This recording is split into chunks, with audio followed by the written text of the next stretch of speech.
Hello and welcome to Expected Grass, an FPL podcast. I'm, of course, FPL Nima, back for my third podcast of this season. Newly launched venture with my good friend Simon at analytic_FPL on X.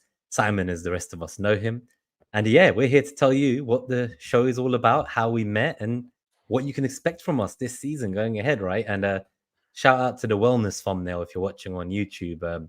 The branding will be fixed in the coming weeks for sure, and the logo will also be upgraded. But we wanted to get live. We were excited for Gameweek 1. So without further ado, take us away, Simon. Let the guests know what they can expect this season and introduce the podcast and how we came about it.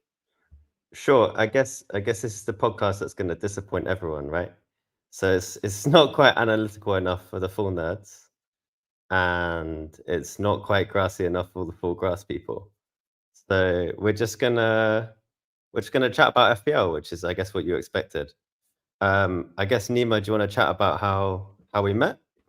Yeah, I think the thumbnail as well, if you're watching on podcast, definitely come and take a look. But apart from the wellness background, the reality of the situation is this was maybe a couple summers ago now. There was another one of these FPL meets celebrating someone in the community running a marathon, I believe, something crazy like that, or an ultra marathon. And we just strangled each other. I wish you could see the previous version of this photo when there's a passerby going past us and the look of disgust on this guy's face watching us strangling each other like Homer and Bart Simpson from The Simpsons. He was disappointed, but we cut him out. So we'll release the full footage later on, the non-edited version, just for the banter. But what you can expect this season, a lot of laughter. I'm sure Simon will mock a lot of my decision making. I think I'm making good decisions. He calls it variance. I'll let the viewers decide who will end up winning this season. But it's the matchup is on, right, Simon? Me against you. I think you got me last year. Did I? No, I don't know. I got like just about in the top 100K. Yeah, it's about the same. So Okay, you got so like similar, same. don't take our advice is ultimately the conclusion, right? Well, I guess in terms of how we met then, I suppose it was these meets, right? So many years ago, there was a meet. So I remember getting 5, 6 people, someone to come all the way down from Leeds, in fact. I think it was Chef. And we met with Tom from Who Got the Assist. And we just kind of all went for a drink, right? And that was one of the first or second ever meets. I think it was October 2021, 3 years ago. So me and you met. We did lots of meets together, multiple venues, King's Cross, London Bridge. And then one day we were both at like a alumni event for something like our New Entrepreneurs Foundation, kind of like a grad scheme, you could say, for wanting to become an entrepreneur, shadowing a founder of a business, working at a startup and learning all that stuff. And we just saw each other at this event. I was like, is that analytic FPL? Like, this doesn't make sense. Like, why is he at like a work thing, a career thing for me, something professional? And I just know this guy because we get like really wasted at these FPL meets and watch our teams and laugh at each other, right? It's just bros being bros, as they said in the live chat. And yeah, so we met and we also got drunk that night. And I think that bond of meeting each other through like a work connection, obviously you did the program, but a few years after me as well. And that network of the alumni from this, now it's called the Center for Entrepreneurs. But yeah, it was a charity back then, the New Entrepreneurs Foundation. They placed us in companies and wow. So knowing that you went through that and through our kind of professional lives, we had this link and then our mutual love of FPL, both our love of statistics, although I'm sure you'll say that I use stats to suit my narrative, whereas your stats are more optimal and are the right way to go. So I guess we'll find out this season. Yeah, man, that was one of the most bizarre days. I saw you and I was like, it can't be Nima. But I was like, no one else would wear that shirt. Back then I wasn't wearing football jerseys to the meets either, right? They were like floral shirts, crazy stripes, like just designs you won't find, right?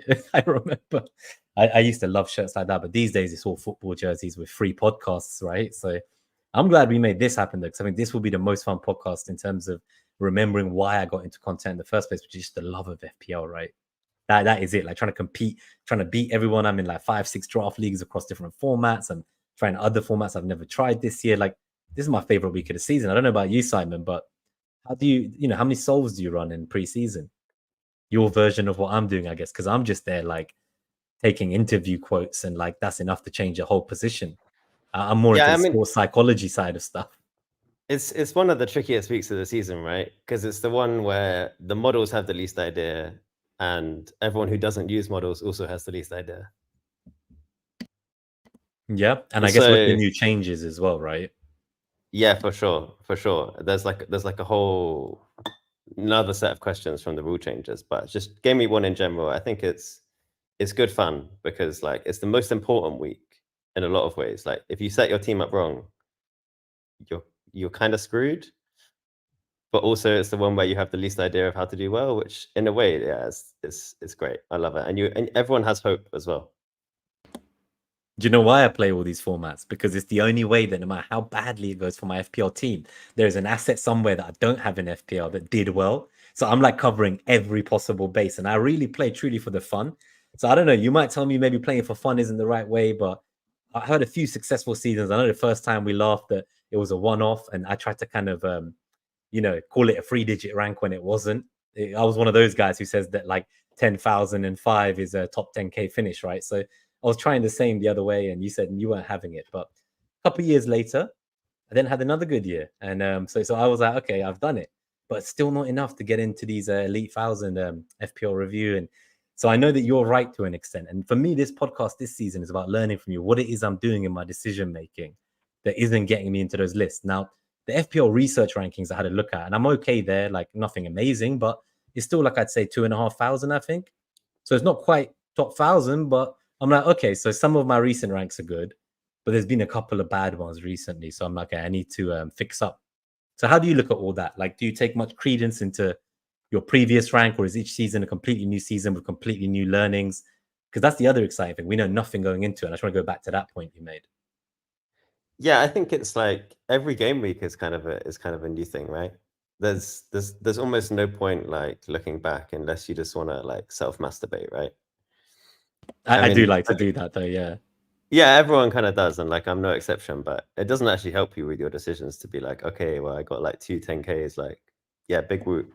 But what about if it puts you off taking risks? So one of my worries this season, I don't know if this resonates. I'm just kind of, as you say, winging it and going with the flow for the first episode as we continue up improving production. I promise, guys, in the chat. And sorry for the delay going live. We'll explain what happened to Simon a little bit later on once we shout everyone out. But yeah, my kind of worry is that everything's about to change going into game week 1. And if you're not willing to act on it, you're going to get left behind. And it's the most viral time of the season for like points and price rises, if there's any points from any cheap players. So from my point of view, everyone's going in saying, yeah, I'm going to save. But I think the reality is like the saves aren't going to happen in the beginning part. They might happen later, and it might be really beneficial having 3 or 4 banked. But I think that's going to be a later in the season kind of situation for me personally. So at the start, I'm not going to like miss out. So if I have like a 5.5 and my guy gets like a red card, I'm not going to be like, oh yeah, I have depth, I'll just play my third striker instead of my fifth mid. I'll be like, damn, he's about to drop 0.1, and the guy who got a brace is about to go up. I need to get in on this train if I can, because the beginning of the season, right? So I want to get that value as well and get the points now, not later. So there's that side of it. I don't know what you think. I'm maybe thinking going against the orthodox view right now of just, rolling transfers because we can. I think people might use that as a reason to skip what's in front of them. Yeah, it's kind of interesting. So, like the reason to roll a transfer like earlier rather than later is obviously you have more opportunity to use it in a high value spot later. So, like rolling a transfer, and to take it to the extreme, right? Rolling a transfer in like game week 36 has obviously way less value than rolling a transfer in game week 1 with the new rules, right? Because you can only spend it in game week 37 or 38. Whereas if you roll it in game week 1, especially with the wild card like rolling through rules, you can spend it in any week in the season. And that's so you unseen. can choose. Yeah, that's unseen You before. can Yeah. exactly, yeah. You can choose the point in the season where it's going to be the highest value. Like to an extent, like you can only roll up to 5. It's not. It is what quite I mean. So unlimited. isn't that exciting in the sense that because it's something new, the models will at some point have to also figure out like how to now weigh a transfer correctly, and everyone will have their own opinion of how much you should weigh a transfer. So even though I might not be using review to run the solves like you are, you know me, I'm running them in my head mentally, which is really backwards. Like it's like using paper and pen. Like I could use technology and assist, but I just love thinking about FPL, and I love like just thinking about it, right? So what do you say to someone like me? Is there a chance for someone who's not using a model to get an edge before the model catches up this season to what the true value is? Yeah, I think that's wise advice for anyone who uses a model as well. Is like see if you actually believe what the model thinks early on. So I mean, there's been lots of discussion on like the analytics Discord around like Yankuba Minter, my fave, Emil Smith Rowe, and Morgan Rogers. So if you put like full minutes for everyone on review, you can kind of see how many goals and assists the model expects them to get. Hmm. And then you can kind of see, like, do I believe that number? Like, sometimes yeah, sometimes no. And things change So fast, right? So my view is, let's say like within a week or two, like the entire formation changes. So like, let's say someone like Berriton Diaz, another 5.5, I believe. Let's say you suddenly see they're playing like a 3-5-2 and he's playing in the front two with Armstrong. And like at that point, like how long will it take a model to adjust as well? Because you don't want to just use a small sample size to project for the future as the input. But at the same time, how fast can I react to that and be like, well, I think he's now going to be getting more EV than is being projected because the model hasn't caught up. So that's kind of like, that's my main question, because I feel like that's my biggest love of FPL. When I started in the community, I was writing transfer trends articles and trying to analyze whether the players that were being mass sold for the ones that were being knee jerked in were like, I thought good moves or not, and why. And I always used to be patient, roll, try not to take hits, hold players for the long term through price drops to get, the points. Did it with lots of players throughout the years. But yeah, what are your thoughts? Because for me, it's just like I'm excited. This season feels like it's the chance to do something and no one quite knows what's going to land. And it kind of makes me want to go against the grain. yeah, there's kind of like there's a couple of things I would separate out, and it's like one thing that you have uncertainty over is like the inputs that you put into the model. So it's like the things you can edit when you're using these tools. Like, how much do I think a free transfer is worth? Like, we don't really know to the same extent that we knew last year because of the rule changes. So everyone's kind of guessing a bit, and like someone's doing some testing, and like that will give you some idea. But ultimately, we don't actually know how it's going to play out. And then you have minutes, obviously, like who's starting. That's going to change like models' opinions pretty quickly. But That's obviously, the if you can biggest currency for me. That's what I mean. So what if I project the minutes are going to go up quicker than a model does about a player because of like new information, let's say. yeah, always bring your own minutes, man. Okay. If you can get ahead of the curve on minutes, like you'll end up with better FPL ranks and better like model ranks as well. So it's what I mean when people say you just copy a model, like you'll lose to the people that know the minutes better. For example, even on the model like ranks.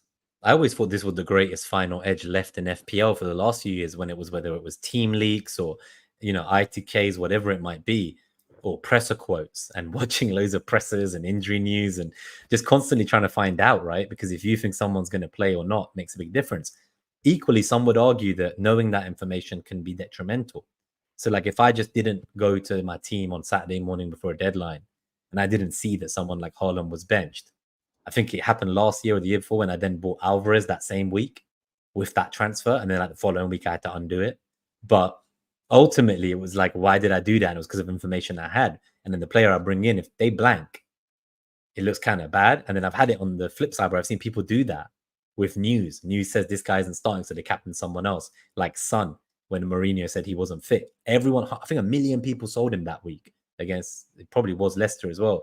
And he scored like 4 goals as a sub off the bench in like 14 minutes. So this, and my friend just captained him and like was like, I don't believe Mourinho. So if you have that level of gut feel, is that just an anomaly of an outcome for him that he got this I 4 think like goal captaincy? probably that one off is an anomaly, but if you can do it better than everyone else on average, like you'll end up with better ranks on average, right? So how do we predict X minutes better is my next question for you. Because I feel like you're a very smart guy. You always have an answer for everything.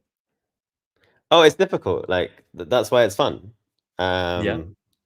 So it's one of the things which like computers aren't amazing at, because you're trying to evaluate a bunch of things which are not easy for a model to evaluate in terms of predicting minutes. So it's like you have injury feeds which you can kind of scrape or whatever, but ultimately you just kind of have to take some calls on minutes. And like the review defaults are pretty good, but if you know a lot about a particular club, or if you know someone that knows a lot about a particular club, like, yeah, you can get ahead. And it's one of those things where the guys who maintain the FPL review model, they make manual adjustments to the minutes because they know that humans are better than robots at it ultimately. The I other thing really that you like can, that. So I just want to add to that. The human part there is important for me. So that's just something I would say to people who are like really angry against models and the use of models in FPL. I just find it crazy. Like in a world where we talk about play it your way, we just said we play because we love it and the parts we find fun are the most difficult. We're all trying to solve something. It's a game. We're loving it, right? It makes us have more enjoyment either watching the Premier League, or some people don't even watch it. They just use like data because they don't have the time. Maybe they just had a child. Maybe they're busy. But well, who they are support a we to championship club. judge? Yeah, but yeah, I was gonna say, I was gonna ask you who should we pick from Leeds, and I didn't want to be so cruel, but I can talk about my Arsenal assets at some point for sure because I am struggling. I've been trying to rip my team apart for a week. But wait, Most you're a Real Madrid fan though, no? today, well, I've got the same sponsors, right? Adidas and Emirates, but I just kind of like the pink, and I haven't got a new jersey from the Gooners in a couple of seasons, so I might get the new goalkeeper shirt though, the black one. They But copied it for what do you think about the rules overall for the game? Do you think it's like good, bad? How's it gonna, do you think, affect like the whole landscape? I'm so excited because it's the first time anything's changed in like 8 seasons. I think 9 seasons ago they introduced the chips, and then the only change since then, apart from reskins, was like changing all out attack to free hit. I think it was. So there's been nothing changed. Nothing's happened. The game's gotten stale. Pricing last year, there was teams you wanted to have, right? That everyone had, and this year that team cost like 119 mil. So you can't have that team As for it should. last year. Yeah, as it As it should. should. Because the bargains always emerge, right? Like there's always going to be some players every single year, and like you kind of realize this after you play FPL for a few years, no matter how you play. There's always players that emerge that no one expected, like Cole Palmer last year, and like you go back year and you go back year, and you'll always find someone. So like there's always going to be enablers, and so your game 1 week team should be kind of shit. But If that's they what I price it mean. right. So my mentality is like there should be 1 or 2 or maybe 3 punts here that if they don't quite do much in the first few games, I'll give them like a couple games at least, sure. But by week 3, if they're really shit, like I will move to get the prices. Like I'm not going to lose 0.5, 0.6 in the first 2-3 weeks when most players haven't quit yet. Because you got to remember, every season without fail, someone has a bad game week 3, they don't log in after 2 weeks of the international break. Then you get to the next international break, the next one, the next one. And each one, we lose like 1 million, 2 million active players. So the reality is, you're not playing against 10 million, right? Like half of them just die out, stop making transfers. Yeah, you're playing like against 1 or 2 million, right? Ultimately. But I think that number's been growing because this year it got to 100K team IDs real quick after the game launched. I've never seen it get to 6 digits that fast. And yeah, it's at 6 million now. I think it was Raptor maybe who tweeted it, and he was saying that it's the most it's probably been by this stage. So these next 48 hours, I reckon you might see another like quick influx of 2, 3, 4 million. And then it will grow with like other teams that come later in the season. So it's getting harder and harder. People copy content creators, people copy models. There's content creators that copy models that don't say they do that, then people copy. There's people who do all kinds of stuff, right? There's disputes about how you can play FPL, whether it's wrong to pay for someone's team and see the team submissions each week, whether it's wrong to use a model. Like, I just find it all so boring and cyclical. Every year, every summer, the same shit gets discussed, right? Stats versus luck. There's always the same debates go around over and over and over again. Yeah. Okay. Skill Well, versus luck even. let's deal with this kind of stuff, right? So like, no matter how you play the game, I think everyone kind of accepts that like luck is part of the game, right? Like sometimes players just bang when you don't expect them to. Sometimes you get auto sub jam, and so on. Like everyone knows that luck is part of the game. Everyone just kind of disagrees about how to measure it. That's fair. But some people say it's all luck or mostly luck, like 80%. Where do you personally It feel depends that? on who you're measuring against, right? So like amongst the players who are very, very good at the game, like most of the differences are going to be luck because they're pretty similar in skill. But then amongst the people who are very good at the game versus like, imagine like the worst person in your work mini league and the kind of picks they make. Like that's not luck that you beat them every year. But you know what? Do you know how I know? Because I remember once I came into work pre-pandemic, and I think Pogba was the game he got. Was it like 4 assists in one game? Was it that one? Was there a game where Pogba got 4 assists, like in game week 1 or 2, right? Yeah, And probably. and at the time Greenwood was playing, and I think it was the year that he did really well, the breakout year, right? So people doubled up with like Bruno and Greenwood, or they went the other way. And all of this was madness because I came into work, everyone was buying United assets. I was like, oh, I'm going to buy Greenwood. He's playing a striker out of position. And my colleague goes, you're never going to guess who I'm going to buy. I was like, who? Pogba. because I was getting ready to write my transfer trends article that week, and I'd seen he had like 2 million transfers in and double price rise. He was like, yeah. And at the time, we weren't even sure like what position he was going to play, if he was going to stay there, and a lot of them were like a bit lucky to be called assists or FPL assists or whatever. So I don't know, man. You're right. I think people play in different ways, and I love that because I do have a work league, and some of these guys are competing at the top, and they have Sorry, mate, different I've teams completely to lost us. your audio. Oh, on the recording. We'll wait for Simon to come back. In that Give me meantime, one while he sec. figures himself out, we can hear him, which is great. But you can expect more of this kind of stuff as well, guys. While this happens, let me shout out everyone who's joined so far because it would be nice to say hi to everybody But who's joined the chat. So we got well, Simon says word, we are here. Inspected goals, first in the house. I am seated. Good to see you. See, I'm we've getting done nothing something. through my computer at all, man. No way, he's still struggling. We got Lorks. Wait, we're back, Good we're to back, see we're you, back. buddy. He's back. Eric Garcia, edge of the seat right now. Good to see you, Eric. JC, what a photo. Yeah, that was the bot and Homer Simpson on the thumbnail. Sound is great. I hope. Let me know if you can hear a fan, please. Just two We're dudes back, being bros. we're back, baby. JC, I hate it already. Is this the Minte Enthusiast Club from John Doe? Couple more shout outs. We got Martin Heeden. Review should let you adjust EV and not just X minutes. Any thoughts on that before we keep going? I think you can kind of do your own mental adjustments. If you can adjust EV, what's the point in review, right? Isn't this what I do in my head, right? I look at the minutes, I look at the EV, and then I'm like, oh, but I think they're going to play this long. And I just arbitrarily, like, that's what I love about the game. I do it in my head, right? Yeah, I but love that shit. that's what I was trying to But say it's earlier. There's risky. kind of two There's different human error things. as well, by the way. What I do, Yeah, there's but human error for sure. There's two different things, right? There's one which is editing your inputs, which is your X minutes, and there's one which is editing how good you think a player is going to be like per minute, essentially. And therefore, like the way you can look at it on review is you can kind of like, if you set the full 95 like minutes for everyone, see how many goals and assists you're going to get per 90, and then see if you think that's reasonable. So in my opinion, I think Emil Smith-Rowe is overrated on review right now because it's giving you like 0.46 like goals and assists per 90 if you just set all the minutes to full. He's not And played I don't football see for it. years. He's not, as in, like, he's not played regular football for years. And Exactly. So I'm like currently looking at him and it worries me thinking that. his underlyings have never reached above 0.4 in any season with reasonable minutes. Like he's played like, I don't know, like 25 minutes or whatever. Like I'm exaggerating, but he's played like fuck all in the last 2 years, right?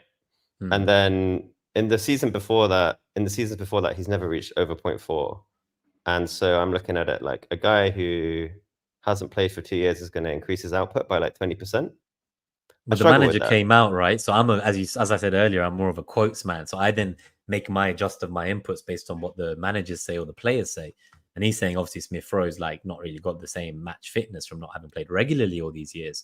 Now, one thing I will add as an Arsenal fan is he was fit for the majority of it last year. He just didn't get a shoe in. It was the end of him under where Arteta's project had moved to, unfortunately. And you forget he was the first one there. He broke out before Saka. He was the Hayland kid. He was Croydon De Bruyne. So I wish him well for his career. I think it's great he's gone somewhere where he can have such an attacking role. Also, sort of quotes from the Fulham manager that continued from there that were like, once I heard a player of his caliber, knowing what he can do, wants to play for us, I had to do whatever I could to get him here, kind of thing. So I'm like, okay, all right. So maybe for the first few weeks, he's going to get subbed off a bit. But long term pick, I think he'll be great. So for me right now, it's between Rodrigo Muniz and Smith-Rowe. And I reckon one of those two will be in my team. And now I'm wondering, I thought Rodrigo Muniz, I'd rather start there. Because again, I think with Smith-Rowe, he's going to get subbed 70, 80th minute and work his way up to fully like playing. But equally, I have high hopes for him. High hopes. Yeah, I have less high hopes. I think that's what I mean. So it's interesting because you're looking at it as like it's not as good, right? You want to even bring the review numbers down for him. Yeah, I agree with you on the minutes. I think he'll start a lot of games. I'm not convinced that I think he'll get some returns, right? Like he may even be like a decent pick at 5.5. I think he's not as good of a pick as the model suggests. Is he as good as Andreas? Yeah, he's better than Andreas. Same price. He's better than Andreas. Okay, I thought we'll put that one to bed because I see a lot of people asking, is he better than Andreas? What about Andreas? I would go Smith-Rowe if I'm going to go to that position. And the thing about Fulham is they just have really nice fixtures in Gameweek 2 and 3, right? The promoted teams, right? Yeah, like I like that's why you want to pick him or anyone from Fulham. I don't I don't see like great long-term potential in like any Fulham asset really. Like they're a pretty average team. They took points off Arsenal last season, right? So I think they know what they're doing. But let me see, Nima, you should go pick your next Arsenal player from Andrew. Okay, so I'm in this. This is my 5th draft league now. It's my turn. I'll tell you who I have so far. I have Martin Odegaard as the first draft pick from 9th place. Then João Pedro, Ben White, William Saliba, Morgan Rogers is a forward in this. There's no more forwards left. And now I got one. People are picking goalkeepers. Morgan Rogers in midfielder, mate. Yeah, but he's a forward in this, and he's going to play in this game in Sleepy. Yeah, and it's painful. So I need to pick an Arsenal player according to them, but that's not what's going to happen. So I just need to have a quick look, Simon. I have what would you do in a draft if you had 2 midfielders, 2 forwards, and 2 defenders at this stage? Get forward. No, the forwards are done. In this game, it says 2 out of 2. Like, okay. And there's no good forwards even left. So I think midfielder, right, where the most points are, I need more of them. Yeah. So Andrew's seeing me pick for his draft league that he's organized for us and done some custom scoring. I love it. Well done, mate. I love this high level of professionalism on our podcast. Like I know. I've lost the audio. Nima's fucking having a break to like do a different game, which has not even the same rules or anything about FPL. Like we've kicked it off like we mean to go on. And they think that we've forgotten that their comment is pinned. Sorry, Martin. I was actually going to come on to your next comment before we move on. So I will pick my player after we carry on. But the point of review is also the solver and planning ahead. But if I think Munoz is better than it thinks, I can't solve ahead for that. Yeah, that's true. I mean, I would say find a solver which isn't on review. If you wanted to join the analytics Discord, they have a collaborative like Python solver, so you can run that. And then you can download the review like CSV, and then you can edit the EV there and then just run the solve. Okay, so before we go on, you can do it. It requires a bit more work, but yeah, I agree. That it's fair. If you're using review to use a solver, then yeah, it's kind of different from what I'm talking about. I'm using review to kind of do the projections. Fair. So let me okay, I'm gonna pick my player, man. You know who I'm gonna go for? I'm gonna ask you one question. Should I get John McGinn or should I get Mavidi DD? Also no, but Mavidi better. Yeah, right. Like he's the ex-Arsenal player, isn't it? I think Steven, one of our boys. He's just a more attacking player. Yeah, he's high up there in the spread betting markets. I think I have the slide, man. Look, so as unprofessional as we are, I do have some content for us as well. So it's probably way too small to see, but he's right there in Rob TFPL's kind of like latest update at the time, which was the 6th of August, which is about a week ago. But you see, he's up here, man. You got Muniz with 12 expected goal involvements on this is the spread betting markets, right? So, and yeah, Mavidi is 10.9, 7 goals, 3.9 assists. He's above Smith Rowe. So I'm just putting it out there. That's all I'm saying. I wouldn't start in an FPL season with him, but in a draft league, yeah, why not? Like, just take the punt. Is Somerville available? You know what? He probably was, and I've already picked. But my next pick is in like 5-6 turns, so I'll be back. Okay. It's like a 14-player draft, so the positions fill up fast. Yeah. See, so if your opponents are watching, pick someone. They are watching. But I picked Mavididi. While they're all picking goalkeepers, I'm picking players who are in the top 50 most expected goal involvements. I think they're telling me the scoring isn't just goals and assists, though. So to be fair, I need to look into that. Yeah, I'm missing out on let's keep going, though. So some players on here. Who's interesting? If you put you want to look at these guys. Okay, yeah, let's go. Yeah. Who's interesting for you here? Like for me, some interesting players here are Garnacho.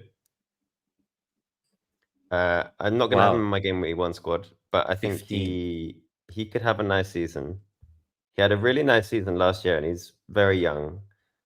In my opinion, he's Manchester United's best young prospect by quite a distance. I really rate him. I think he could be a nice pick at 6.5, not immediately. If you got a leak on Friday, by the way, that he started, would anyone in the chat get him? Just let me know in the chat if you would get him if you got a leak. Mate, you're so good at this this promotion stuff. You're much better. I just want to interact with people. I want to put your comments up. We want to speak to you guys. We want to chat to everyone who's here live every week. Yeah, we just want to come chill with the gang. Whoever wants to chat about FPL. Normally, I must say we will go live on Tuesdays. Yeah, he loves it. He's like, no way. No, have you seen the comment in the chat from Sam? Which one? No, I put it in full screen mode just now. Online shopping mid pod next. So for the podcast listeners, Sam saying I want Nima to do his online shopping or the mid pod next week. That is incredible. Imagine calling customer service on the other line, be like, guys, do you know who I am? I'm streaming. How dare you not Mate, give me a refund? I'm looking forward to episode 2 when you're like, should I get courgettes or aubergines? Maybe we'll have to do it for the fans. If Sam returns in game week 2, we will make adjustments for sure. But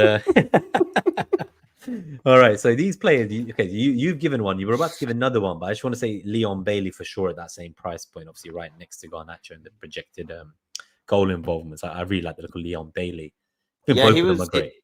He had a really nice season last year. When he was on the pitch, he returned loads, right? It's just a question of minutes, as always, right? Huge question of minutes. The other one I was going to say is one of my loves, obviously former Leeds player, Crescencio Somerville. The minutes are kind of uncertain. I think that's why he's quite low on this, because he's above Jota for goal involvements for the season. Yeah, but Jota's going to pull a hamstring, isn't it? Yeah, that's what they're projecting. The spread betting market, the punters like me and you aren't backing Jota to be fit all season. Yeah, that's why he's low for the season total. I think Jota when he's on the pitch is. But for the next 5 or 6, yeah, you're right. He'll be very high up. Yeah, as long as you think he's going to be selected and stay on the pitch. Like I say that not injury wise, but also like Slot made a lot of early subs at Feyenoord. I think it's a pattern that he has as a manager. So I think for any kind of Liverpool attacking asset, maybe with the exception of Salah, I think you can see a lot of early subs, like 60, 70 minutes. Just if he follows the same pattern he did in Holland. Yeah, I don't want to be going for like a lot of players right now. I'm looking more at the minutes, as you say, because even though I'm saying I'm going to be aggressive and make early moves, I'd like to be in a position where I've got the players that everyone's buying and are gaining price rises, and I am storing, obviously. I'm just preparing for the worst case that if I have to make moves to catch gains, like if I get a red, I'm just saying don't be stubborn, I suppose, is what I was saying right at the beginning, like reacting to new information. That's kind of my style of play. I'd like to try and find an edge by like my most success ever was probably like everyone wildcarded in game week 26. And I was like, no, I'm going to wildcard in game week 34. And then suddenly this like Chelsea double game week came in 28 after a Burnley double in 27. And everyone else hadn't prepared for this. So I got it, got Reece James, got 18 points. He got injured, sold him for a -8 to get like an Arsenal, Robertson, bench boosted in 29, changed my entire plan within the space of like 4 days. Because I was like, wait a second, I can wildcard in 28 and bench boost in 29, and they're both double game weeks. And then James got injured. I took the extra hit. I was like, it's a bench boost anyway. But at the time, I was so set on a different path, and I just completely changed my plan. So that's something else I want to ask you about in general, about how quickly would you go with that, like change the direction altogether? It's kind of what I was saying earlier. Like every game week is a fresh start. Like what's happened before doesn't actually matter. You're always just in a position, right? It's kind of like chess in that regard. Like you get to a point, you have a certain position, and you just have to make a move. And like you're going to get to a week, and you're going to have a team, and you have to make a move. And it doesn't really matter how you got there. Like it doesn't matter if you just transferred someone in the week before. What matters is what you do now, like the sub order, the captaincy. If you use a transfer. Exactly, they're equally in your team as if you transferred them in 5 weeks ago. Like it doesn't actually. So how important is picking your team statistically? Because let's say like if we count each player you pick as a decision we have to make in a season. I'm sure I've seen these numbers before where it's like you pick 15 players in the first draft. So that's 15 decisions. Then when you move on, like you have 2 wild cards. That's potentially up to 15 players you're swapping each time. So up to a maximum of 45 there if you even change all of them. Then you have like the free hit where you got to make a decision on those 11. Again, how many of them you change? So we're getting up to like nearly 56 decisions. Captaincy each week, another 80 decisions you can call it. Vice captain, like how much mental energy are we using, and how much fatigue by decision making am I getting by making kind of meaningful decisions or not meaningful decisions? And therefore, as a starting point, 15 decisions out of say 200 in a season, is it really that important I get this team right now? I don't think it is really. Yeah, I mean, I think the number of decisions is way higher, right? So like when you're making a transfer, even though you're only making one transfer, you're making far more than one decision. Like you're making 15 decisions on who to transfer out, and like 500 decisions on who to transfer in. This is where the review support comes in. See, I'm trying to do this in my head, and it's like a complete mind bomb. I think we're far enough in the show where we can curse. We said not in the first 30 seconds or a few minutes. Yeah, we got. I mean, I already have as well. So like, whatever. I'll save mine for next time when it's more organic and not forced. It's fine. When we get to 1,000 subs, I'll stop swearing. Don't know how long it will take, but thanks to everyone here who's tuned in live. Crazy number of you watching live for the first ever episode. 25 people here in the house. Thank you for joining us. Thank you for everyone who subscribed before the first episode. Really enjoying the support. And yeah, we'll have some proper expected grass logos and content in the weeks ahead, normally every Tuesday. So do come and join us. We'll probably go live a bit later on Tuesdays, like 8 p.m. every week. And yeah, unless there's a Champions League game, of course, like if I'm going to the Emirates, we might have to move that or get you a guest. So I'm hoping many of the people in this chat, they are going to come as guests, hopefully, to see you and spend some time jamming behind the stage together. But we'll keep going. I think unless there's any players you want to call out on here, then we can actually just keep discussing game week 1 maybe, and like where we're at on, like maybe we can bounce ideas off each other for our final decisions. I've only got a few decisions left to make, and they've been, nagging at me for weeks. I want to try something to you, which kind of like will, I think, lead into this, which is, what are your thoughts on early wildcard? So I've heard a lot, like wildcard 4 or 6. 4 or 6. Ones I hear a lot.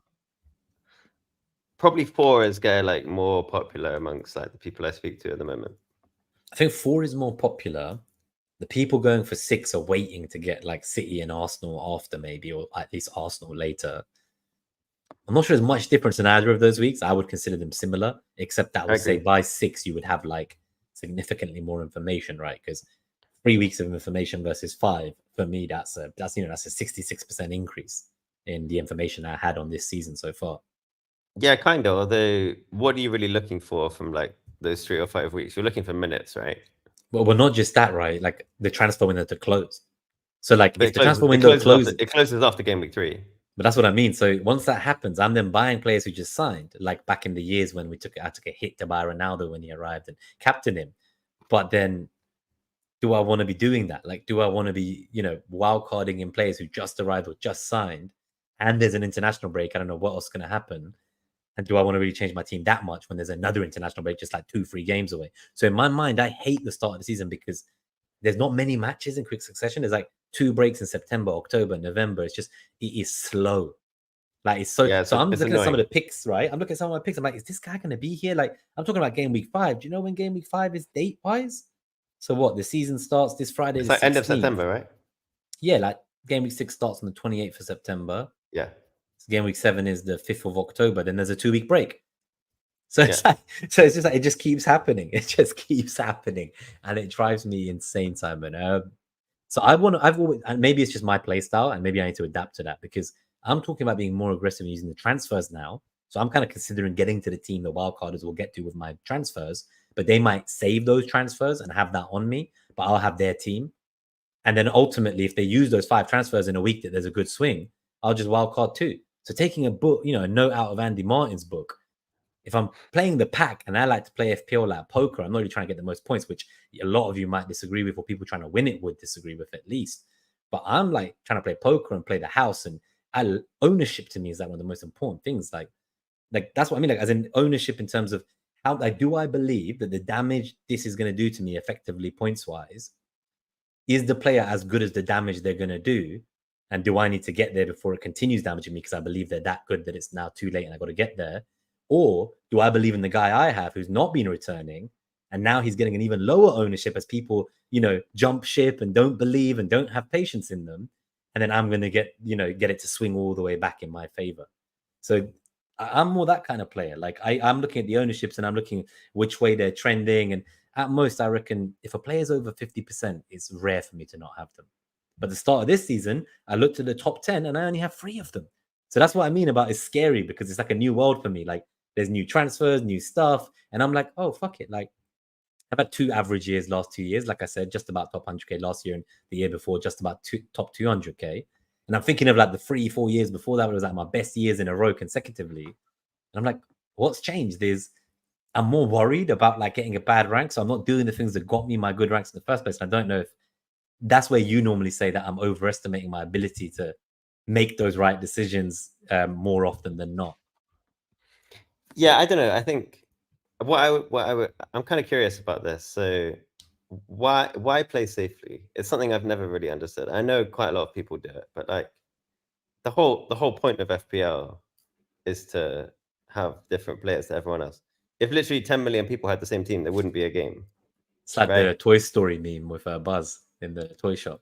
Yeah, it's the whole point of the game is that not everyone has the same team. I don't know, man.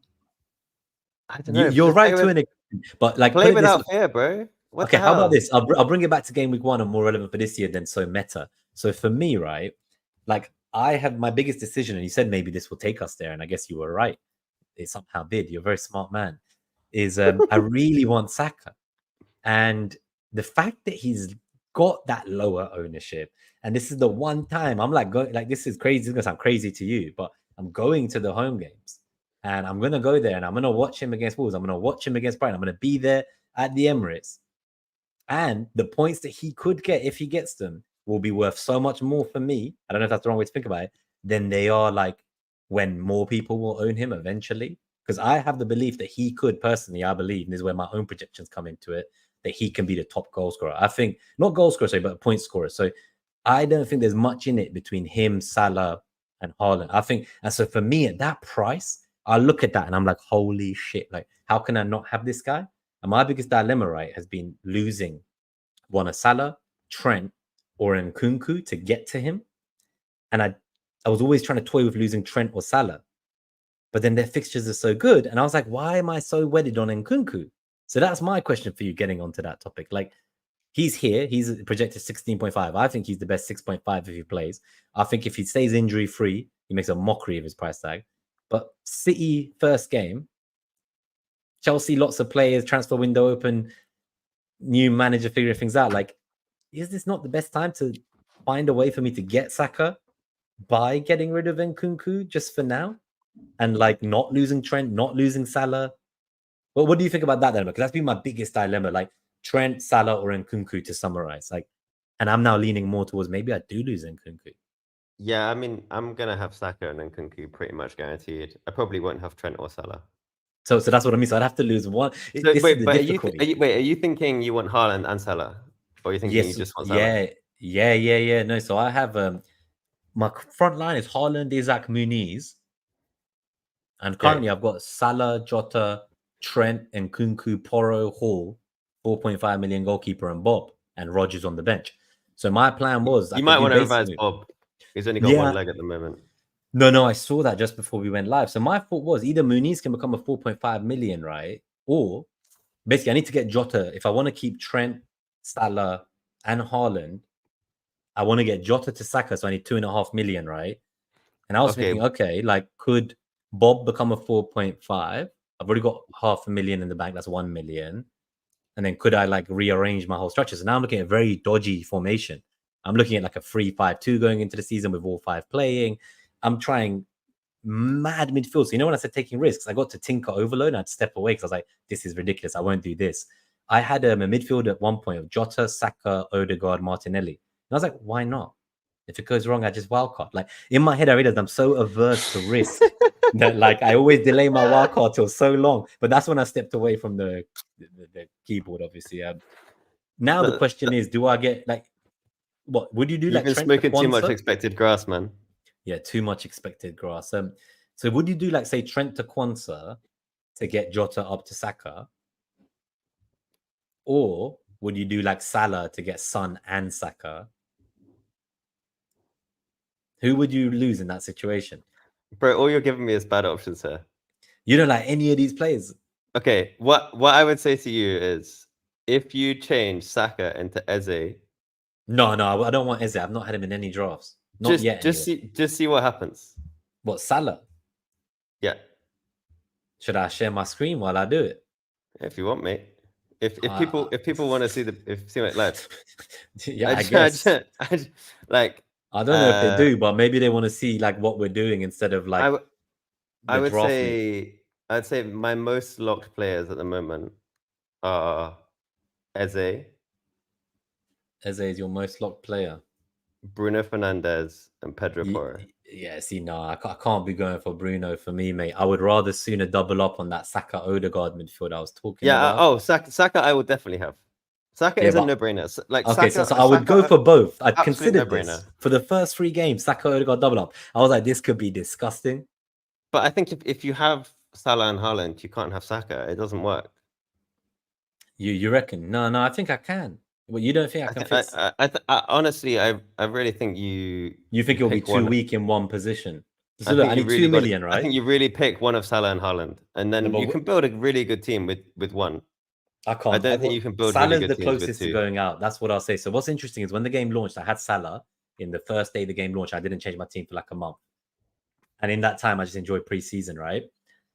I then came in and I got a Haaland and Salah draft, and then eventually Salah's the one that now might make way ultimately. So I want to know if losing Salah, I know what that will bring. That will bring Son and Saka and loads of players. You know that's a great option, but ultimately I just want to see what you think here. So you wouldn't do this. Like now that we know Bob's out as well, right? So we sell him. And you're saying keep Nkunku. I was saying I could sell Nkunku to make this move. Okay, let me show you what would have happened pre-Bob injury. Yeah, but what are you gonna do? You've got. So I was gonna get 4.5, yeah. Exactly. That's my point. You've got. But so what's this? So this is so hang you on a don't minute. think Hang on a yeah, minute. Wait. Look. Saka Wait. over Jota. So let's say this was Nima. Saka, yeah. Look at this team. Like, look at this team, man. You've got two 4.0 defenders, Winks and Bob. Okay, I'll get you to the real. Okay, I'll get you to the real messed What up is this? formation. What is this? I'm gonna get you to the real messed up formation that I think it was. Oh wow, Inspector goals for the memory Salah, but it's time to go. Sam says Nima breaching financial fair play with all those players for sure. No, so what about this one then, mate? I've got one for you. I've got a good one for you. So let's say we save the 500,000 on Mooney's Smith Rowe. We kill off that position there, and then in this position here, we can. There's a few options, but I could do this, for example, just for the first 3 fixtures. Okay, so you're telling me, right, that let's say here we got Trent, Hall, and Porro, right? Yeah. You don't think I could just play those 3 for the first 2 weeks, and then in the third week, I think Hall is a minute's risk, but maybe it works. You know where it's gone wrong.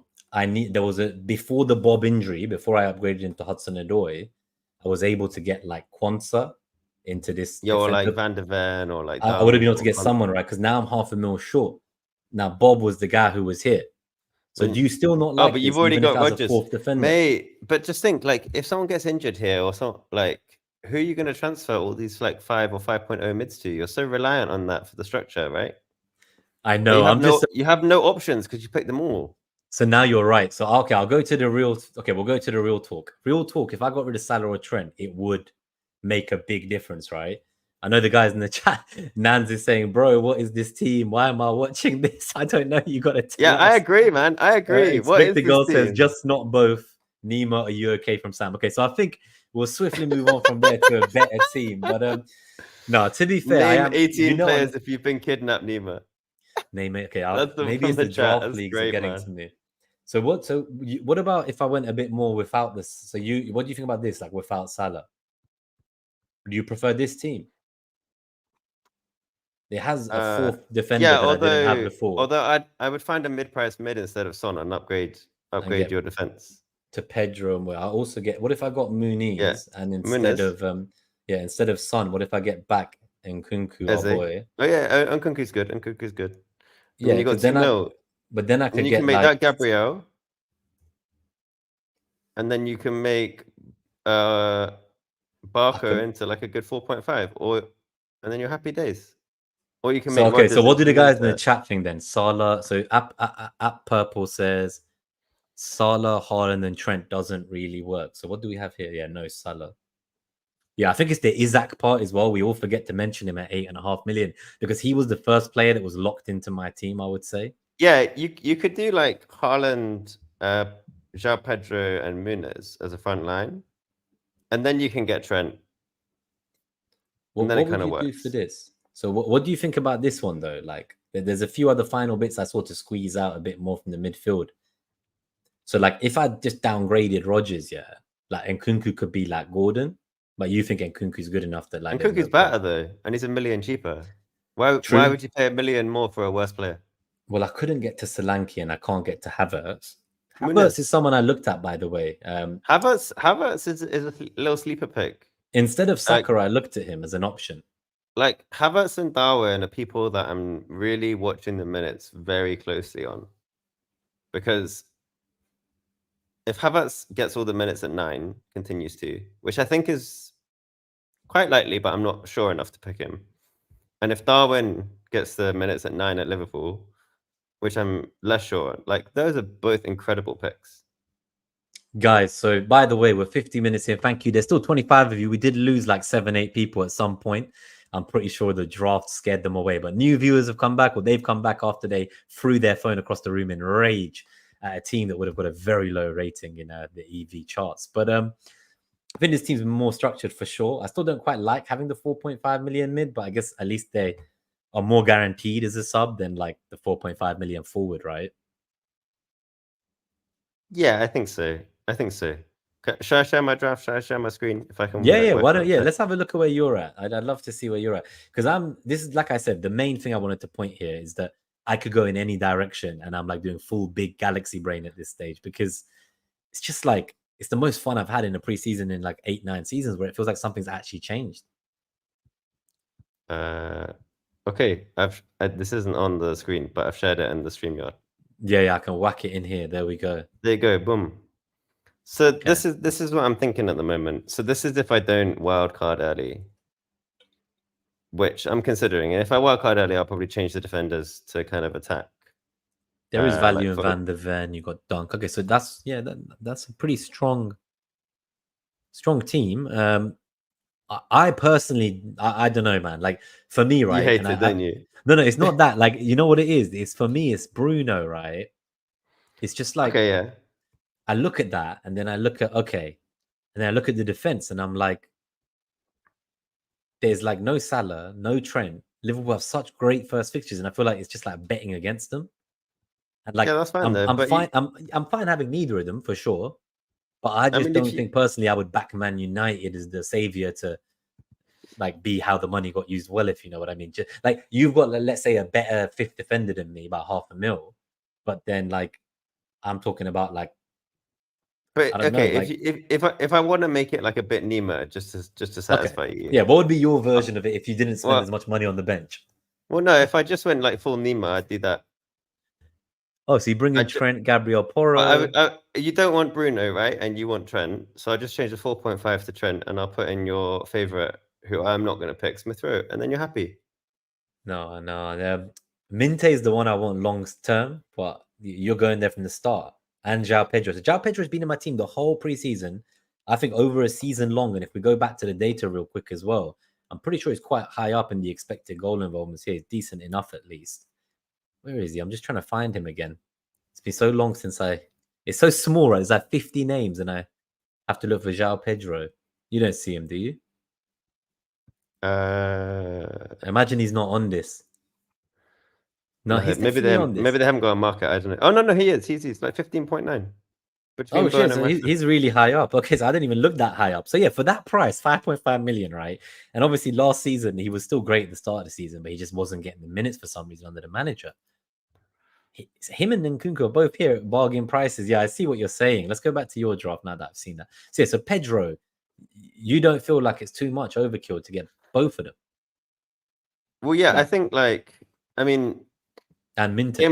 Game week 3 is going to be a bit of a nightmare because you have to play one of them.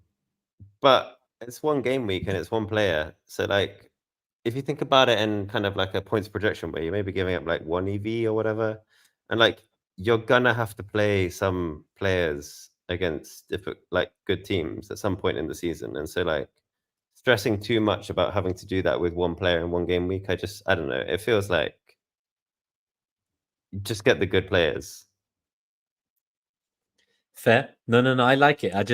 I'm looking at it. I think there's just a few things like I just kind of look at like say Dunk and Van der Ven and Konsa. I guess those 3 are the ones you rotate for the third spot. Yeah, I think they rotate reasonably nicely from what I can remember. And I imagine Dunk plays when Porro and Van der Ven are both benched. in game Yeah, week, like in the exactly. tougher game week. Yeah, okay, that makes Yeah, sense. yeah. So you only play 3 defenders like pretty much every week. There's like you'd never really play 4. But So like you wouldn't. But what about this? You wouldn't, for example, like to Nemify this draft. You wouldn't like make Van de Ven like a 4 million, and then make like Consa Munoz or something. What's the point though? Like have a 5 million defender instead of 4.5. You wouldn't do that. Yeah, but then you lose the ability to target better fixtures, right? Yeah, but then I always want that fifth guy to be as cheap as possible for the points on the pitch. So it was what you were saying earlier. How do we project the points per I million? agree. But I agree, you get the points on the pitch, but the guys who are getting the points on the pitch are different every week. So how does At Purple's team have Trent over Gabriel? I guess it's similar, not exactly the same, but I'd be interested to know. Maybe they don't have Bruno, or maybe they don't have Saka and have Odegaard. I don't know. Let us know. Yeah, Oh, I mean, 30 like, people, by the way. Shout out to everyone for coming for the first expected grass episode. I've been calling it, what was it? Expected assist. I called it for like a week. I was calling the pod the wrong name. Oh man.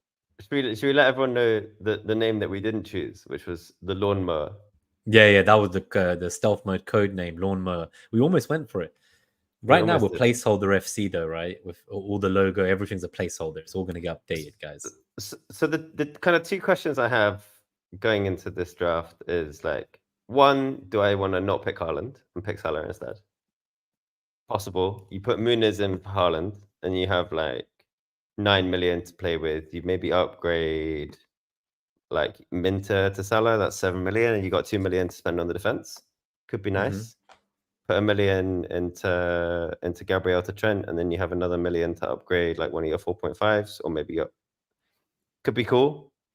And the other one is, do I work hard early? And if I work hard early, you get rid of like Dunk, Konsa, Van de Ven, and you put in like Burn and a Fulham defender to rotate on the first 3. You play the Burn in the first week, Fulham in 2 and 3. And then you can dump like the 5th defender slot, because you can make it a 4.0, because you only have 3 weeks of rotation, and you got another like 500,000 to play with up front. That could work. Like, I think it's viable, but I struggle to say like pick Salah and Haaland. I struggle even more to say those 2 plus Trent, and I struggle even more to and say that's what those I 3 right plus now. Saka. Okay, right? no, okay. So I'm not on the Saka stage yet, but that's I guess why I came to you, because let me show you my team before the Bob news. Yeah, was it as bad as? Obviously, I tinkered with it, and it was in the 15-man version. It wasn't in the team view, right? So this is what it was before the Bob injury. Is it still as bad? I think there is 500,000 in the bank. Let me check. Yeah. So if obviously it's just a placeholder, but like everything's placeholder in my life, as you can see in launch week. But yeah, phase could have been like 4.5. So is it really that, like, before the Bob injury? Like, would you still have thought it's too punty? Because I would have thought that I think this looks like an early wildcard team.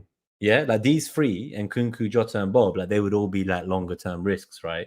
Well, and Kunku hopefully I won't be, because I believe greatly in him, but I also have to accept it could go wrong. Yeah, and I think if you made like one of the 4.0s into Fulham defender and you made it a wildcard 4, it's kind of fine, as long as Bob had 2 legs, but he doesn't. Yeah, so you wouldn't now consider, like, for example, just to play Rodgers and like downgrade Bob and then I have 1 million in the bank, and then what would you do to this team? I think this kind of comes back to like something where the analytics lot play quite differently often to everyone else. Is like, just you play with 15 players, you don't play with 11. Yeah, maybe 14, because you can kind of dump the keeper, but like, yeah, you even can then, the like keeper.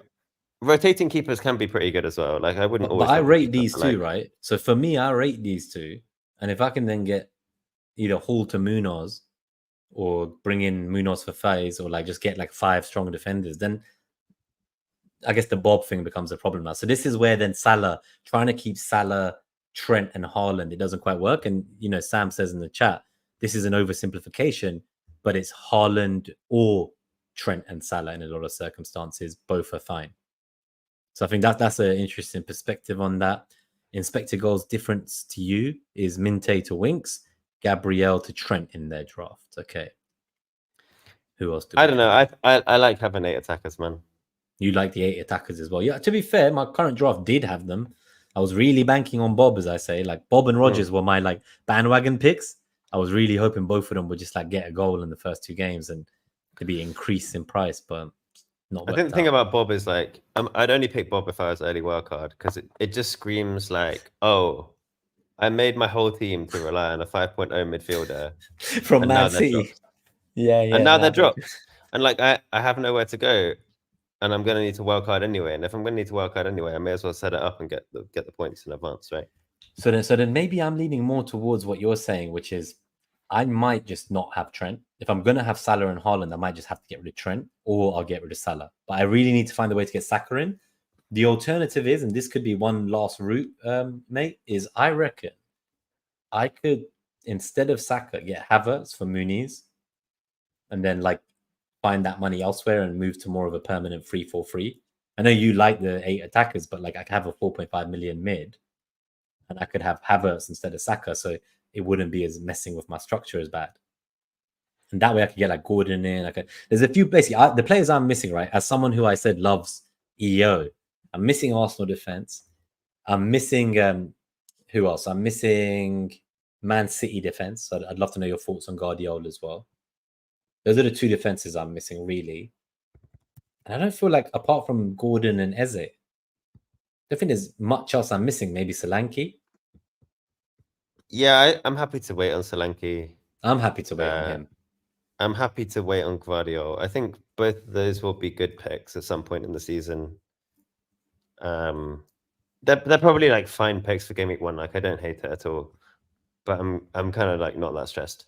I think the thing about the pricing, right? They've really nailed it. Well, they've done it a lot better than the previous 2 years, and it means that you can't have them all. You can't. I really feel it for the first time, and I've never been so unsure of my final team.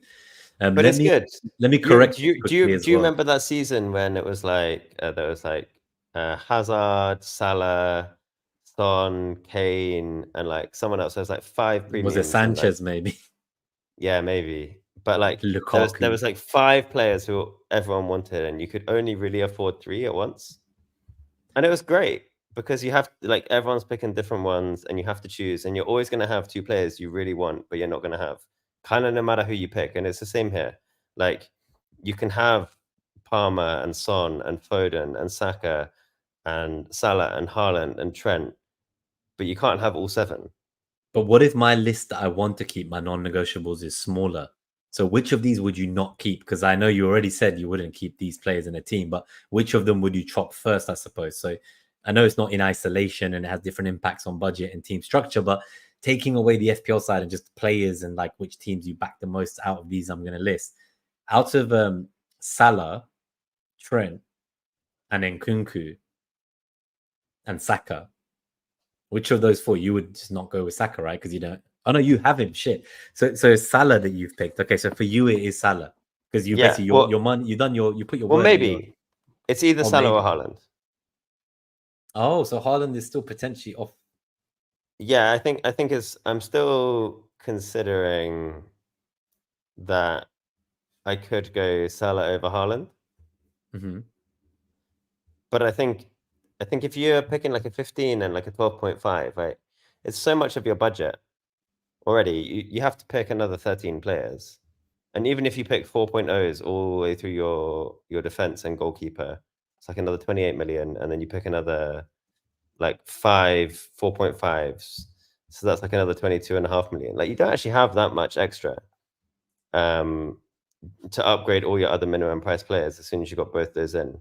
Especially if you want to get someone like Saka, who's like 10 mil, or Trent, who's 7 mil, or Isaac, who's 8.5. Like it adds up pretty quickly.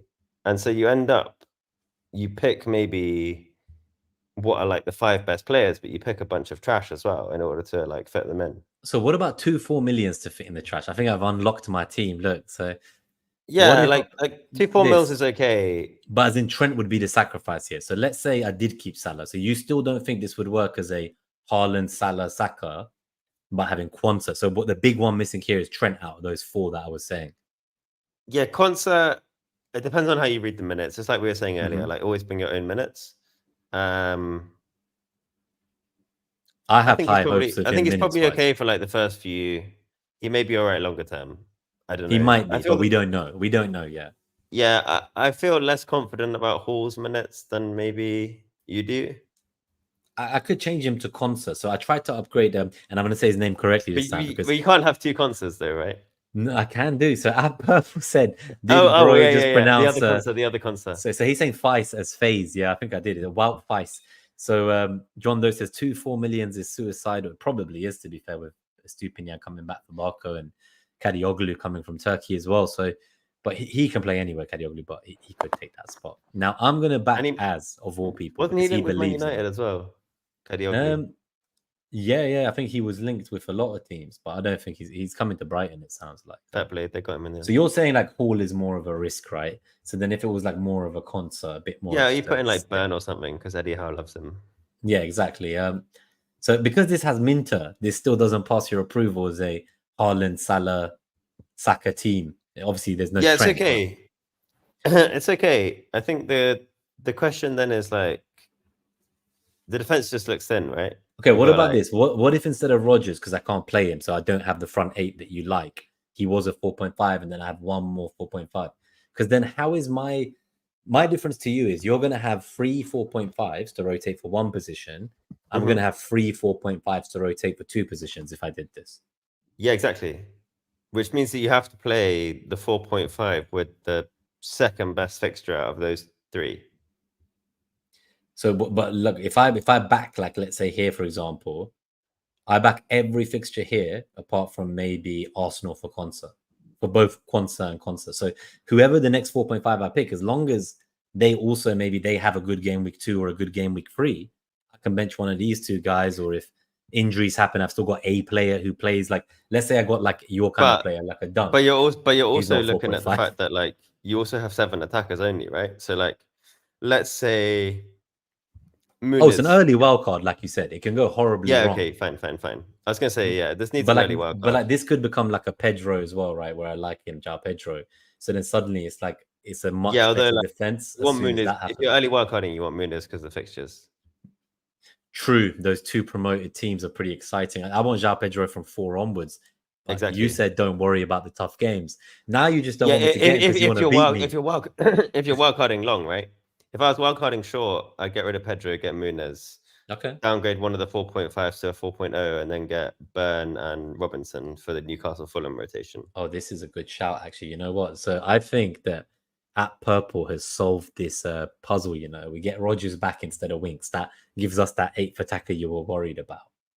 And instead of Munoz, this is where we bring in our main man, right? Robinson. All right. So no Trent yet. This is the big. So for me, this team doesn't have Trent. That's the one thing I'd be upset about. But is this at least a better defense and front 8 than what you were looking at the first time I shared my screen in the chat? Were like, holy fucking, there was a mass exodus. We've made it better. So, well, what are the transfers on paper? On paper, right? So Wout Feist, because I was saying that wrong as well in the chat. So Robinson, okay. I'd probably still have Lewis Hall. I'm not going to lie. You can't take that. Basically, all I've done is just click that transfer thing again because I just want to look at this. Basically, what I've done is I've just taught you out of all the grass picks. We've actually done Lawnmower because like it's like Hall, Jota, Bob out for like Saka, Pedro, and like Concert. It is incredible. The funny thing is, I actually really like this team. Because the reason I want to say this is because I'm not as hot on Diego Jota as a serious point, and then we'll get out here and take some Q&A before we go.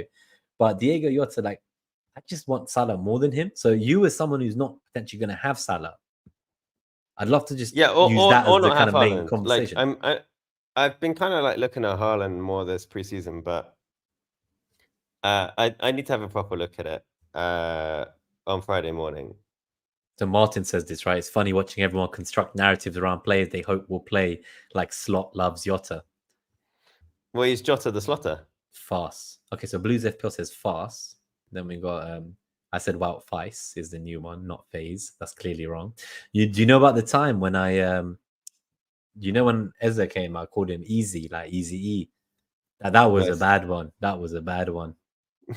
That was definitely Easy EV.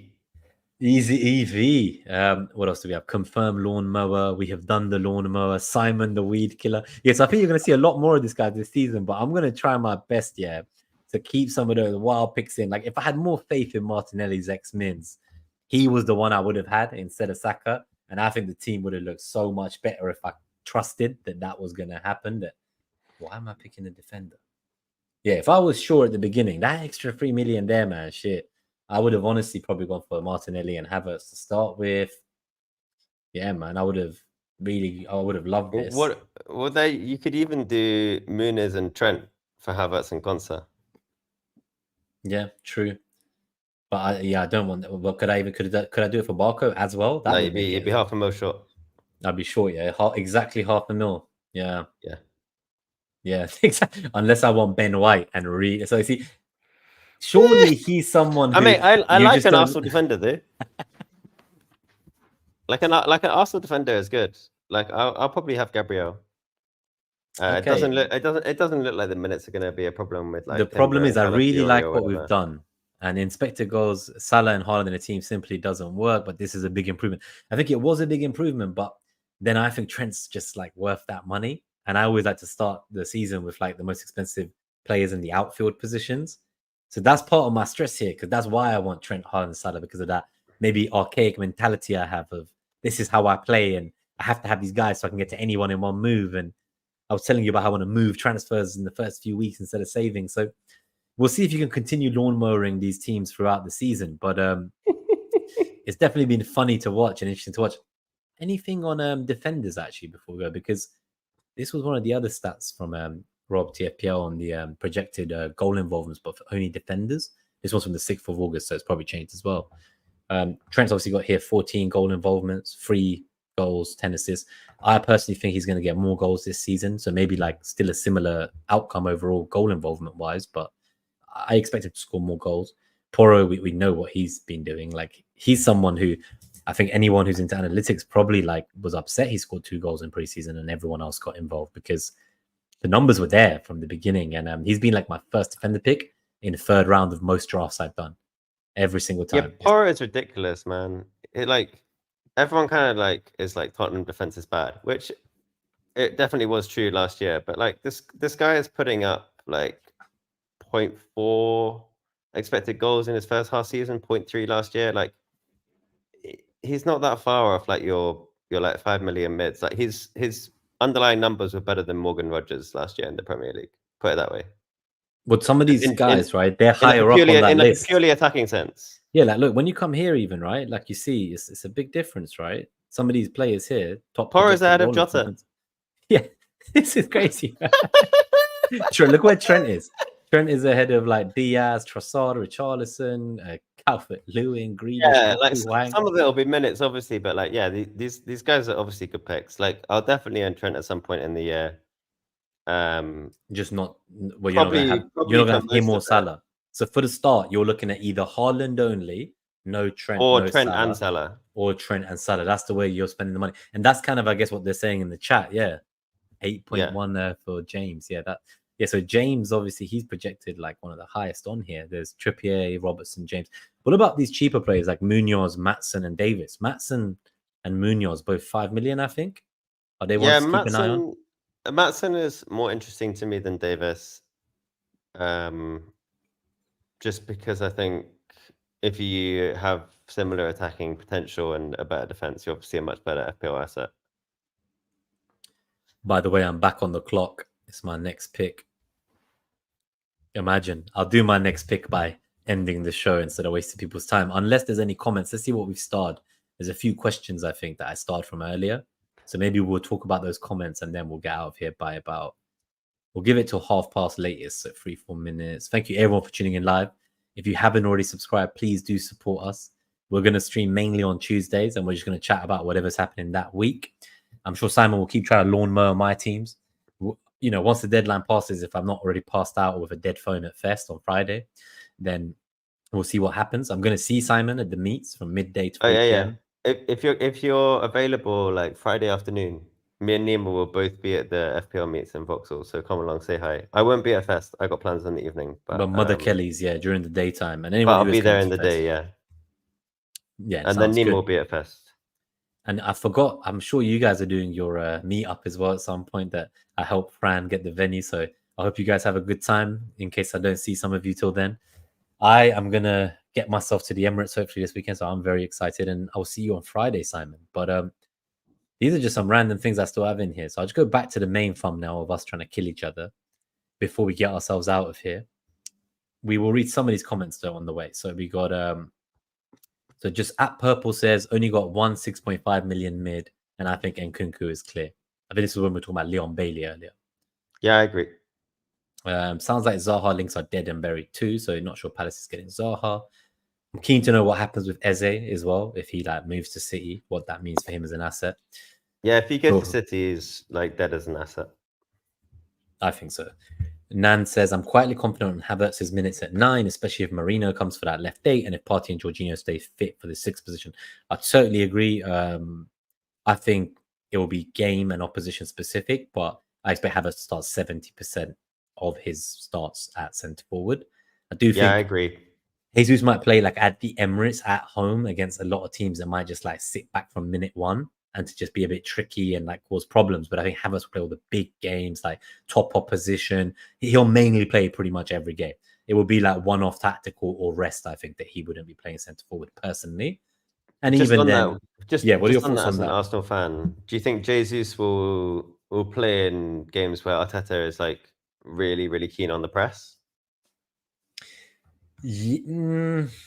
Maybe. I think Havertz does all of it. Whether you play him at left centre mid or striker, he'll just do whatever the manager wants. And you can kind of see it, right? And for me, he's a confidence player. He was a wonder kid. Again, you know me, I love this psychology bullshit as well that you might consider bullshit. I think it's amazing. But I just think of them. I think of the learnings from failing a couple of years in a row.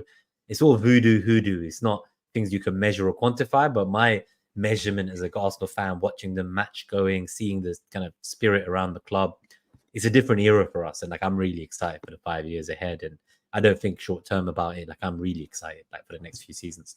So that's why partly I'm shocked that I've gone from 3 Arsenal players in draft on launch day to 2 days out of the game week 1 deadline. And currently I don't have any Arsenal players unless I'm willing to sell Salah or Trent to get Saka in. I think one of them will go ultimately, and then Kunku will stay. I think you guys are right. I'm trying to squeeze too much juice from the berry. I'm just trying too much. It's like you get to the point where you're breaking your team to get it, and then like one thing goes wrong, and there's no other depth left. Yeah. You can't put your team on FOMO, man. Vibes only, right? No, it can't be done. No. Like vibes are good, but not FOMO. Like, yeah, like this is the time to be vibesy, right? It's the time when the models are most uncertain. So it's the time to bring your own opinions for sure.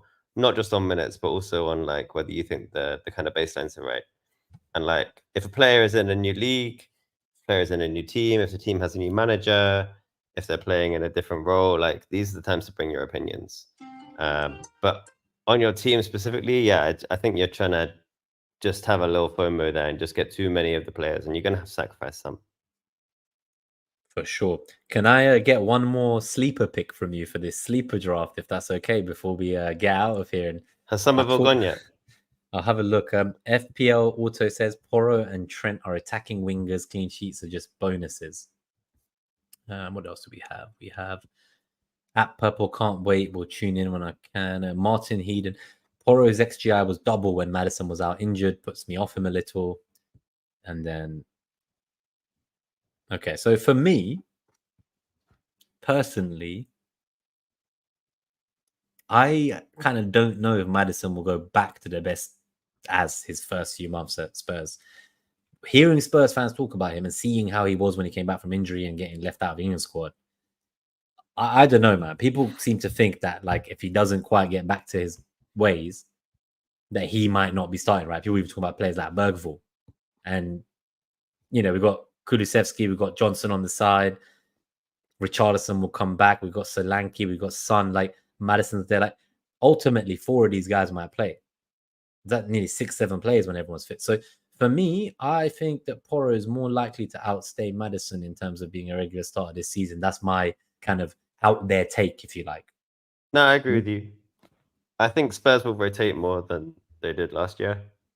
I think they need to, especially with the way that Ange Postecoglou plays. Like if you look at the the kind of sprints numbers and stuff, it's ridiculous. It's not really a surprise they got so many hamstring injuries. But what you will see is you'll see them sign more depth and rotate more, and that's the way they'll deal with it, I think. Fair. So you got to help me out with this pick, man. Who do I pick? I want a midfielder. I found him. Yes, he's still here. All right. Can't believe I'm doing this. I love doing this kind of mad picks in drafts. Yeah, don't I get say them I in say do it. I FPL. don't know the scoring system, but I think he's a great player. I'm surprised he didn't go to a better club than West Ham, to be honest. Who? Like, I I thought he haven't even would. said the name of the player. Who went to Oh, West? you're not picking Somerville. Oh, no, that's who you want, mate. You tell people about your Somerville propaganda. I'm Oh talking yeah, about the yeah. draft league. In the draft league, No, I yeah, just I'm picked saying pick Rashford, Somerville for your draft, innit? but I can't find. I don't know where the search functionality is. That's how. Oh, there. Okay. I found it now. I should have to scroll. Okay, that's on me. So Somerville, if like watch the first 3 weeks. I'm just gonna like put this here pre-game week one so that I can boast if it's right, and then we can delete it if it's wrong. But if he plays the first 3 minutes, like they have a really nice fixture run from game week 4. Like they've got some easy defenses. They got a couple of promoted teams. They got Chelsea. They got Man United. Like it's a piece of piss fixture run. Mm-hmm. And he's 6 million, and he's really good. He was Championship Player of the Year last year. Happy days. Keep an eye I on did it. love him when I saw him at Leeds before. Do you have any thoughts on just these guys? So do you have any thoughts on Jesper Lindstrom at Everton? I don't know nothing about his signing, so we can't really comment on that. I don't have strong opinions on him. Okay. I have a few I'm not Scandinavian gonna friends bullshit. from my draft league who picked him. I don't know. Let's have a look. Let's have a look at his data. Yeah, have a look. Lindstrom. As an FPL pick? What's his price? 5.5 mil. Super differential, 0.2%. Yeah, he had some nice numbers at Frankfurt like a couple of years ago. Didn't play much at Napoli. Maybe I'm gonna wait and see. I'm not sure. Is it Everton, right? He is. Yeah, he is. I mean, I don't know how much I trust Dyche Ball either. So maybe for a draft, maybe. But a final question: is that Simon or Jason Bateman on the thumbnail? I can only assume. I'm just trying to think what had happened there, but yeah, it was. I think we'll publish the real photo, the unedited one, with the guy looking at us in disgust in the background. But we'll also probably try to get some FPL colors on here or football colors or something. Not a wellness podcast. So yeah, it's been great, guys. Expected Grass, new podcast, first episode. We enjoyed having you all here live with us. I think there was nearly up to 30 concurrent live viewers. Amazing for the first episode. Hope some of you stick around and come back next week. If you enjoyed this episode, please do hit that like button and subscribe to support the channel. We'll be available everywhere you get your podcast too, if that's more your kind of jam. We aim to be more of like a podcast format in general, but we will live stream them and then maybe edit the files so that some of the crap I say gets edited out and the podcasts, maybe the podcast listeners don't really care about the live chat interaction we have. So stuff like the shout outs and stuff when you're here live, obviously that's a bit more interactive. We'll see what we can do to make it work as a podcast and video format at the same time. But nice to have you all here. Thank you so much. Is there anything you want to say, Simon, before we get out of here? And yeah, anything to the viewers? Yeah, I'll say we will be as deeply unprofessional in all future episodes. That's possible. I will also I'll do this live just so everyone knows this. So I'll give Nima the bad news. We had the audio recording in a separate tab. Yeah, that crashed like halfway through. Okay, so that's fine because I still have the audio file the way I do the other. Yeah, we'll be fine. For this one, we won't edit the audio, but it's fine. We'll just upload it as it is, warts and all. Yeah, I'll see what magic I can work. But yeah, it's calm. But yeah, it's been a rush, but it's been fun, and we'll see you next week. Yeah, we'll see you guys on Tuesday. Thank you all for tuning in. We were Expected Grass, and see you next time, guys. And maybe we'll even have a real logo next time. Peace.